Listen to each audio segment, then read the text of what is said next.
Today we are going to be looking at Simpsons predictions that came true. And this appears to happen way more than you think. Way right? too much. Way too much. But is it a case of people are taking inspiration from The Simpsons and doing things? Nah, because there's ones like Donald Trump being president. Yeah, but do you reckon Donald Trump said, fuck it, do you know what? I'm gonna run for president? Nah, but then there's scenes of him like going down an escalator wearing a certain suit and waving, and it like got reenacted. It's like, yeah, but he could just copy that shit. What if Donald Trump is actually the world's leading content creator? They're too precise. Well, let's see some of these precise predictions. Okay, we'll look at the clips and we can say if there's a possibility that they took inspiration. Got you. All right, cool. Sidemen, welcome back to another banger. Today we'll be looking at Simpsons predictions that came true. AI needs to learn when to pause, man. Like, breathe, bro. Part 2. Before we start, what are some of your predictions for 2025? Death. Sorry, my prediction is the Sidemen Reacts channel will reach 8 million subscribers. So I don't. Good luck.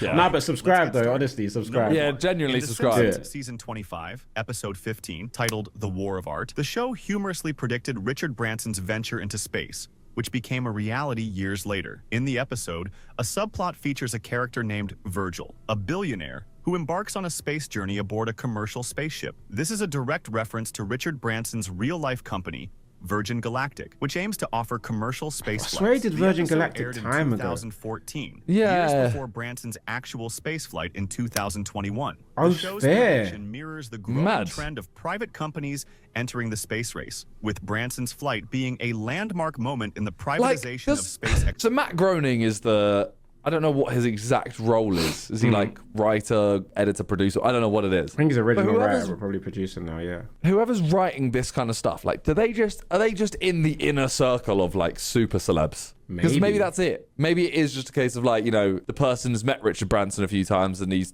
constantly talked about going to space. Oh, true. And then obviously that's something like that you can't just do overnight. It takes years and years to get ready. So maybe he already knew and was like, fuck it. You know, little Easter egg. Yeah. Okay. That's a valid